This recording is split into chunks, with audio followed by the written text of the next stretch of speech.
Capítulo 3. Cómo trabajaron y sudaron para segar el heno. Pero sus esfuerzos se vieron recompensados, porque la cosecha fue un éxito aún mayor de lo que esperaban. A veces el trabajo era duro.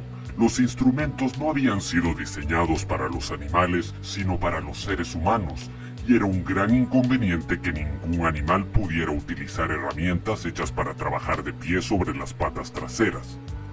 Pero los cerdos eran tan listos que siempre encontraban la manera de resolver todas las dificultades.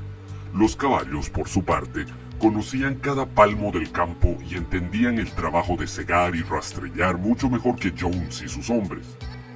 Los cerdos en realidad no trabajaban, pero dirigían y supervisaban a los demás. Con sus conocimientos superiores era natural que asumieran el liderazgo. Boxeador y Trébol se enganchaban a la segadora o a la rastrilladora. En esos tiempos, por supuesto, no hacía falta bocados ni riendas, y recorrían el campo sin cesar dando vueltas y vueltas, con un cerdo detrás que iba gritando «Arre, camarada» o «So, camarada», según fuera el caso. Y todos los animales, hasta el más humilde, intervenían en la recolección del heno. Hasta los patos y las gallinas iban y venían todo el día bajo el sol, transportando pequeñas briznas de heno en el pico. Al final terminaron la cosecha 2 días antes del tiempo que solían emplear Jones y sus hombres. Además, era la mayor cosecha que se había visto nunca en la granja. No había desperdicio alguno. Las gallinas y los patos, con su extraordinaria vista, habían recogido hasta el último tallo, y ningún animal de la granja había robado siquiera un bocado. Durante todo aquel verano el trabajo en la granja funcionó como un reloj. Los animales nunca habían imaginado que podían ser tan felices. Cada bocado les producía un intenso placer positivo, ya que era realmente su propia comida, producida por ellos y para ellos, no repartida por un amo mezquino. Desaparecidos los seres humanos parasitarios, quedaba más comida para todos. Disponían de más tiempo libre, aunque por su falta de experiencia no sabían bien en qué emplearlo.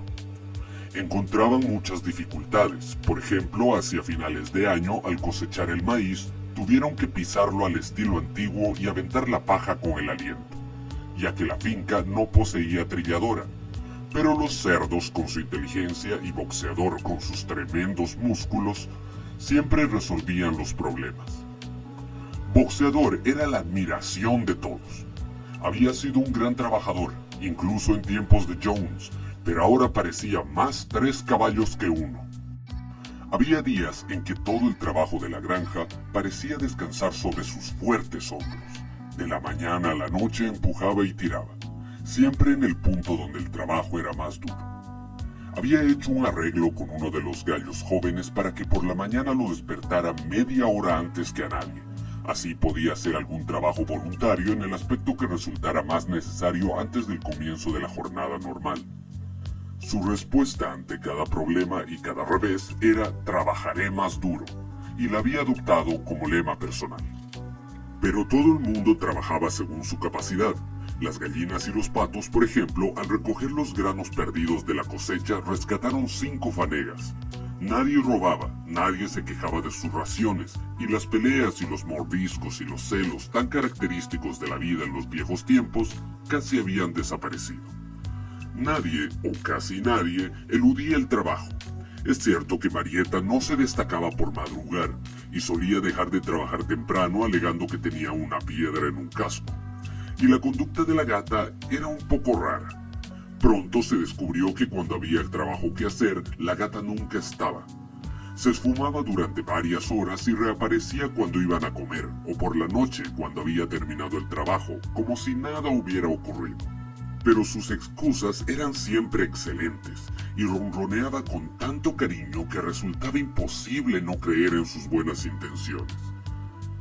El viejo Benjamín, el burro, no parecía haber cambiado desde la rebelión.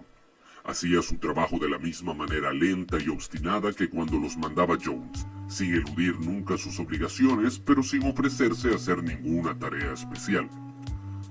Sobre la rebelión y sus resultados no expresaba ninguna opinión. Cuando se le preguntaba si no era más feliz ahora que no estaba Jones, se limitaba a decir: los burros viven mucho tiempo. Ninguno de vosotros ha visto un burro muerto. Y los demás tenían que contentarse con esa respuesta críptica. Los domingos no se trabajaba. El desayuno tenía lugar una hora más tarde que de costumbre, y después del desayuno celebraba una ceremonia que se repetía cada semana sin falta. Primero se izaba la bandera. Bola de Nieve había encontrado en el guadarnés un viejo mantel verde de la señora Jones y había pintado en él una pezuña y un cuerno blancos.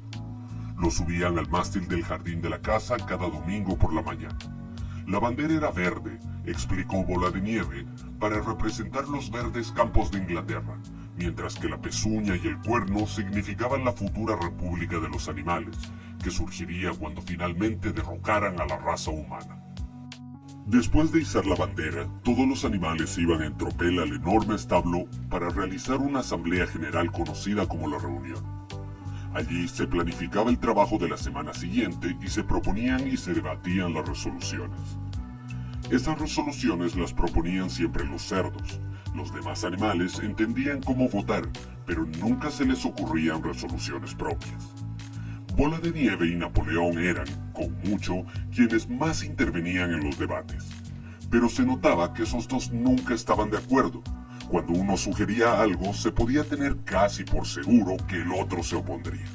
Hasta cuando se resolvió, nadie podía oponerse a esa decisión, reservar el pequeño campo que había detrás del huerto como sitio de descanso para los animales que ya no pudieran trabajar. Hubo un acalorado debate sobre la edad correcta de jubilación para cada clase de animal. La reunión siempre terminaba con el canto de bestias de Inglaterra y la tarde se dedicaba al recreo. Los cerdos habían reservado el guadarnés como sede para ellos. Allí, por la noche, estudiaban herrería, carpintería y otras artes necesarias incluidas en los libros que habían sacado de la casa. Bola de Nieve también se ocupaba de organizar a los demás en lo que denominaba comités animales. En eso era incansable. Formó el Comité de Producción de Huevos para las gallinas, la Liga de Rabos Limpios para las vacas, el Comité de Recaudación de Camaradas Salvajes, cuyo objeto era domesticar a las ratas y los conejos, el Movimiento Lana Más Blanca para las ovejas y algunos otros, además de instituir clases de lectura y escritura. En conjunto, esos proyectos fueron un fracaso. Por ejemplo, el intento de domesticar a las criaturas salvajes se malogró casi de inmediato. Siguieron actuando como antes y cuando se las trataba con generosidad se limitaban a aprovechar la situación. La gata entró en el comité de reeducación y durante unos días participó con mucho entusiasmo. Un día la vieron sobre un tejado conversando con unos gorriones que se mantenían fuera de su alcance. Les decía que ahora todos los animales eran camaradas y que si un gorrión quisiera se le podría posar en la pata. Pero los gorriones conservaron la distancia. Sin embargo, las clases de lectura y escritura tenían mucho éxito. Al llegar el otoño, casi todos los animales de la granja sabían hasta cierto punto leer y escribir. Los cerdos ya sabían leer y escribir perfectamente. Los perros aprendían a leer bastante bien, pero solo les interesaba leer los 7 mandamientos. Muriel, la cabra, leía un poco mejor que los perros y a veces por la noche leía los demás trozos de periódicos que encontraba en la basura. Benjamín leía tan bien como cualquier cerdo, pero nunca ejercitaba esa facultad. Por lo que sabía, explicaba, no había nada que mereciera la pena de ser leído. Trébol aprendió todo el alfabeto, pero no podía construir palabras. Boxeador no podía pasar de la letra D. Dibujaba A, B, C, D en el polvo con el enorme casco y después se quedaba con la mirada perdida y las orejas hacia atrás, a veces moviendo la crin, tratando con todas sus fuerzas de recordar, sin éxito, qué venía a continuación. En algunas ocasiones sí aprendía E, F, G, H, pero cuando lograba conocerlas descubría siempre que había olvidado A, B, C y D. Finalmente decidió conformarse con las 4 primeras letras y solía escribirlas 1 o 2 veces al día para refrescar la memoria. Marieta se negaba a aprender más que las 7 letras que formaban su propio nombre. Las hacía con mucho cuidado, usando ramitas que decoraba con 1 o 2 flores y después caminaba alrededor llena de admiración. Ninguno de los otros animales de la granja lograba pasar de la letra A. También se descubrió que los animales más estúpidos, como las ovejas, las gallinas y los patos, eran incapaces de aprender de memoria los 7 mandamientos. Después de mucho pensar, Bola de Nieve declaró que los 7 mandamientos podían, de hecho, reducirse a una sola máxima, a saber: 4 patas sí, 2 patas no. Eso, dijo, contenía el principio esencial del animalismo. Quien lo hubiera comprendido a fondo estaría a salvo de toda influencia humana. Las aves primero se opusieron, porque les parecía que ellas también tenían 2 patas, pero Bola de Nieve les demostró que no era así. Las alas de los pájaros, camaradas, dijo, son órganos de propulsión y no de manipulación. Por lo tanto, deben considerarse como patas.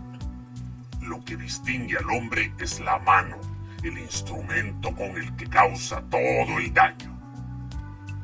Las aves no entendieron las palabras largas de Bola de Nieve, pero aceptaron su explicación, y todos los animales más humildes se pusieron a trabajar para aprender de memoria la nueva máxima: 4 patas sí, 2 patas no. Quedó grabado en la pared del fondo del establo, por encima de los 7 mandamientos y en letras más grandes. Cuando lograron aprender eso de memoria, las ovejas empezaron a sentir una gran afición por la máxima, y con frecuencia, cuando estaban echadas en el campo, balaban: 4 patas sí, 2 patas no, 4 patas sí, 2 patas no, durante horas, sin cansarse nunca. Napoleón no mostraba ningún interés por los comités que había creado Bola de Nieve. Decía que la educación de los jóvenes era más importante que todo lo que se pudiera hacer por los adultos. Jessica y Campanilla habían parido poco después de recoger la cosecha de heno, y entre las dos habían tenido 9 robustos cachorros. En cuanto los destetaron, Napoleón los apartó de las madres y dijo que él se encargaría de su educación. Se los llevó a un desván al que solo se podía llegar por una escalera de mano desde el Guadarnés, y los tuvo allí tan aislados que el resto de la granja pronto se olvidó de su existencia. El misterio del destino de la leche pronto se resolvió. Se mezclaba todos los días con la comida de los cerdos. Maduraban las primeras manzanas y la hierba de la huerta estaba llena de fruta caída. Los animales habían dado por hecho que se repartirían de manera equitativa, pero un día llegó la orden de que toda la fruta sería recogida y llevada al Guadarnés para uso de los cerdos. Algunos de los otros animales se quejaron, pero no sirvió de nada. Todos los cerdos estaban de acuerdo en ese punto, incluso Bola de Nieve y Napoleón. Enviaron a Chillón a dar las explicaciones necesarias a los demás.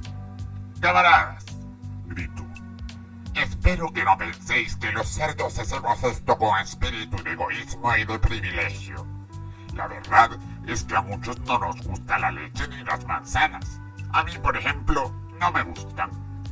El único objetivo que tenemos al comer esas cosas es preservar nuestra salud. La leche y las manzanas, lo ha demostrado la ciencia, camaradas, contienen sustancias totalmente necesarias para el bienestar del cerdo.